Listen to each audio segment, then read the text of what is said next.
आज हम लोग पढ़ेंगे क्लास 12 का जो है क्लास 12 कक्षा 12 का जो है हम लेसन 5 पढ़ेंगे और लेसन का नाम है from the passing of Arthur. यानी ये जो है लेसन का नाम जो है पासिंग ऑफ आर्थर जो है आर्थर एक बहुत ही बड़ा राजा है, उसका नाम है। और पासिंग माने गुजरा है, यानी उसके साथ जो भी गुजरा है, यानी जो भी घटना घटा है वो जहाँ जहाँ से वो गया है तो वो अपनी बारे में जो है वो बताता है। तो इसीलिए the from the passing of the Arthur, इसी तरह से इसका जो है नाम रखा गया। इसके जो पोएट हैं, कवि हैं, बाई अल्फ्रेड लॉर्ड टेनिसन। अब देखिए यहाँ पे क्या होता है कि आर्थर और टेनिसन में क्या है, ये जो है इनके फ्रेंड होते हैं, ये फ्रेंड हैं, ये फ्रेंड रहते हैं। और जो है ये जो है राजा रहते हैं और ये कवि रहते हैं। तो ये दोनों में बहुत ही अच्छा मित्रता थी। तो एक बार क्या हुआ कि जो है इस पोयम लिखने का मतलब ये है, अर्थ ये है कि जब विश्व युद्ध हुआ था, विश्व युद्ध के दौरान जो है ये लड़ाई में जो है आर्थर जो थे, इंग्लैंड के जो थे, रहने वाले थे, इंग्लैंड के राजा थे, उनके बारे में बताया गया कि जब विश्व युद्ध हुआ तो वहाँ पे जो विश्व होने के बाद जो है वह इतना ज़्यादा वो घायल हो जाते हैं। तो घायल होने के बाद जो है वह जो है अब किसी दूसरे स्थान पे जाना चाहते हैं, किसी दूसरे स्थान पे जाना चाहते हैं। और उनका हालत ऐसा हो जाता है कि वह एकदम जो है अब मरने वाले होते हैं। तो उनका जो है बहुत से योद्धा उसमें मारे जाते हैं, लेकिन एक वेडिवर नाम का जो योद्धा रहता है वह सिर्फ बचा हुआ था। तो उसका वो बचा हुआ था, तो वही जो है एक नाव में जो है सवार करके वो बैठा करके जो है उनकी जो 3 रानियाँ थी, इनका जो है आर्थर की 3 रानियाँ जो थी, उन्हीं के साथ जो है वेडिवर जो है किसी दूसरे स्थान पे जा रहा है। तो वह राजा से पूछता है कि हे राजन, चाहे वो किंग, हम लोग क्या करें, व्हाट आर यू डूइंग, अब हम लोग क्या करें, और हम लोग वेयर आर यू गोइंग, हम लोग कहाँ जा रहे हैं। तो यहाँ कहने का मतलब है, यहाँ पे क्या है कि कहाँ जा रहे हैं, तो यही पूछता है, वेडिवर उससे पूछता है और राजा को अपने गोद में ले लिया है। गोद में लेके जो है उनको उनके सर को सहला रहा है, आर्थर का सहला रहा है वेडिवर, और बार बार पूछ रहा है कि हे राजा, हम लोग जो है कहाँ जा रहे हैं, ये बात क्वेश्चन जो है कर रहा है। तो टेंशन को जब वो मर रहा है तो टेंशन को जो है बहुत ही उसको दुख होता है, तो बहुत परेशान रहता है। और परेशान होने के बाद जो है ये कविता लिखा from the passing of Arthur, ये कहानी लिखा। अब चले हम इसको पढ़ते हैं, इस स्टेंजा को, फर्स्ट स्टेंजा को देखते हैं कि कह रहा है कि राजा कह रहा आगे,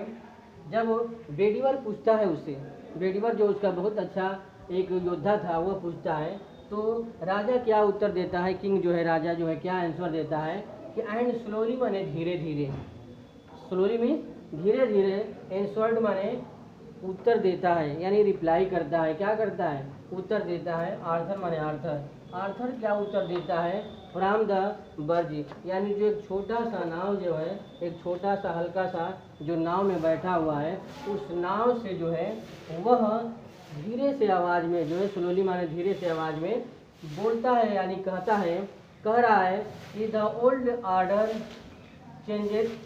कह रहा आगे कि जो पुराने आदेश होते हैं या पुराने वस्तुएं होते हैं वे समय के अनुसार जो है सब कुछ बदल जाती हैं और ख़त्म हो जाती हैं। फिर कह रहा है कि लीडिंग प्लेस टू न्यू, और कह रहा आगे कि वे नई जगह ले लेते हैं। अब कहने का मतलब यह है, उस राजे का कहने का मतलब यह है कि जो पुराने जगह होते हैं जब उसको हम बदलते हैं तो वो हमारे लिए जो है किसी दूसरे स्थान बनते हैं, तो वे हमको जगह नए कहलाते हैं। लेकिन व्यक्ति के जीवन में हमेशा नई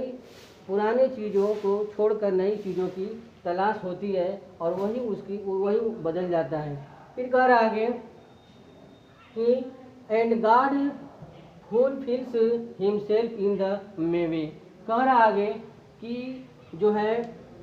गॉड माने ईश्वर, फुलफिल्स माने होता है पालन करना, लेकिन कह रहा है कि जो ईश्वर की बात होती है, जो ईश्वर जो कहता है हमको वही करना चाहिए। हिमसेल्फ माने खुद अपने आप को करना चाहिए, लेकिन इन द मैनी वे। जब हम ईश्वर की बात मानते हैं और उनकी बताए हुए कार्यों को करते हैं तो हमको इन मैनी वेज, तो हमको कई रास्ते उनके द्वारा मिल जाते हैं, या हमको कई तरह की जो है रास्ता खुल जाता है। फिर कर आगे कि लेस्ट वन गुड कस्टम, कह रहा आगे कि कह रहा है कि कहीं वन गुड कस्टम, कह रहा है कहीं न कहीं एक परंपरा हमको मिल जाती है, और should the corrupt the world, और कह रहा आगे यदि हम उस पर नहीं चलते हैं तो ही हम क्या हो जाते हैं, दूषित हो जाते हैं, बेकार हो जाते हैं। इसलिए हम ईश्वर के बताए हुए रास्ते पर हमें चलना चाहिए। फिर कर आगे दूसरा स्टेंजा में कि comfort the self what comfort in me. अब इसके बाद कह रहा आगे कि यहाँ पे comfort the self what comfort, यानी दोनों को जो है बता दे रहा है कि किस तरह से दूषित होता है और किस तरह से हमें आराम मिलता है। फिर उसके बाद कह रहा आगे कि व्यक्ति कंफर्ट द सेल्फ, यदि व्यक्ति जो है कंफर्ट तरीके से अगर आराम चाहता है तो what the comfort in to me, तो उसके लिए उसे क्या करना चाहिए या मुझे क्या करना चाहिए। फिर कह रहा है कि I have the lived my life and that which I have the done. कह रहा है कि आई माने मैं, लिव हैव माने चुका हूँ, मैं चुका हूँ, लीड माने रह चुका हूँ, यानी मैं रह चुका हूँ माई लाइफ, यानी जितना हमें ईश्वर ने हमें जो हमको जीवन दिया है, लाइफ दिया है, उस लाइफ को मैं जी चुका हूँ। And that which I have the done, और कह रहा है कि अब जो है मेरी जो ज़िंदगी है, लाइफ जो है वह डन, यानी ख़त्म होने वाली है, कंप्लीट हो गई है, डन हो गई है। फिर कह रहा है कि may he within himself make pure but how, कह रहा है कि he within himself make pure, कह रहा है कि जो हमको बेहतर लगे, अच्छा लगे, गुड लगे, प्योर मतलब शुद्ध लगे, वही कार्य को हमें करना चाहिए। फिर कह रहा है कि इफ़ यू द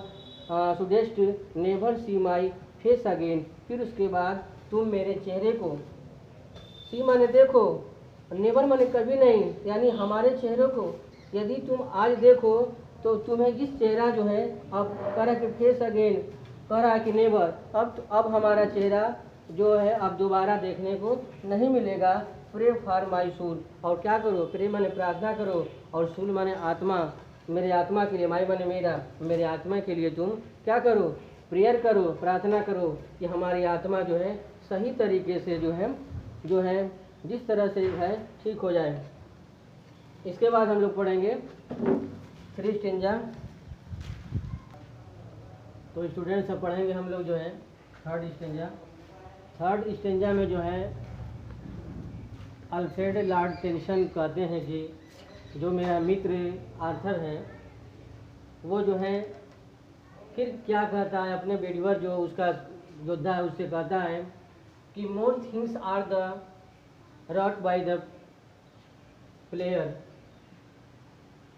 यहाँ पे देखेंगे कि जो है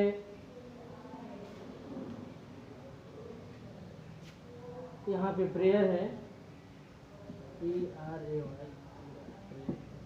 प्रेयर का आगे कि the more things are the rot by the prayer. कर आगे कि जो भी वस्तुएं हैं प्रार्थना करने से, प्रेयर में प्रार्थना करने से वो क्या हो जाती है, उनकी मतलब कि इच्छाओं की पूर्ति हो जाती है। यानी जो भी उनकी इच्छा होती है, अगर व्यक्ति की अच्छी सोच होनी चाहिए, यहाँ पे देखेंगे कि व्यक्ति के लिए अच्छी सोच होनी चाहिए, अगर है तो यदि वह व्यक्ति प्रेयर करता है तो उसकी सारी जो मनोकामना होती है वो क्या होती है, पूरा हो जाती है। चाहे किसी तरह का, जितना भी बड़ा से बड़ा हो, छोटा से छोटा हो, हर एक मनोकामना पूरी आती है। कह कि देन दिस वर्ल्ड ड्रीम्स आप, कर आगे फिर कह रहा है आर्थर कि हे बेड्यूअर, कह रहा है कि देन मैंने तब दिस वर्ड्स ड्रीम आप, कह रहा आगे कि यह जो संसार है मेरे लिए स्वप्न के समान हो गया है। अब यहाँ पे देखेंगे फिर से कि देन दिस वर्ड्स ड्रीम्स आप, कह रहा है कि यह जो संसार है मेरे लिए स्वप्न के समान है, क्योंकि हमारी अंतिम विदाई है, यानी हम मरने वाले हैं, इसलिए ये पूरी संसार जो है वह संसार अब मेरे लिए नहीं है, मेरे लिए सिर्फ अब स्वप्न के समान दिखाई दे रहा है। अब आगे देखेंगे, वेयरफॉर लेट्स द वॉइस, वह गिड़गिड़ाते हुए अपनी मध्यम आवाज़ में, मंद गति आवाज़ में कहता है कि the rise like a fountain from day and night, कह रहा है कि व्यक्ति का जो जीवन होता है उसी तरह से होता है कि राइज मन उठता है, राइज मीन्स उठना होता है, यहाँ पे निकलने की बात नहीं हो रही है, उठने की बात हो रही है। लाइक ए फाउंटेन, फाउंटेन मन होता है फव्वारा, यानी जब कोई फव्वारा को आप देखेंगे फ्रेम, जब कोई फव्वारा किसी फ्रेम के अंदर, किसी एरिया के अंदर उसे लगाया जाता है फव्वारे को, तो वह डे एंड नाइट, वह दिन में भी चलता है और रात में चलता है, और वह कंटिन्यू, उसकी गति जो है हमेशा बनी रहती है। तो इस तरह से व्यक्ति, इसी तरह से व्यक्ति का जीवन होता है, मनुष्य का जीवन होता है। सिर्फ उसी तरह से जिस तरह फव्वारा चलता है उसी तरह से व्यक्ति का जीवन भी जो है डे एंड नाइट की समान होता है। फिर कह रहा है कि are the what men better than the sheep or the goats, कह रहा है यदि व्यक्ति, अगर कह रहा है कि यदि व्यक्ति जो है better than the sheep or the goats, अगर व्यक्ति जो है, अगर उसके पास थिंक नहीं होता, सोचने की कैपेसिटी नहीं होती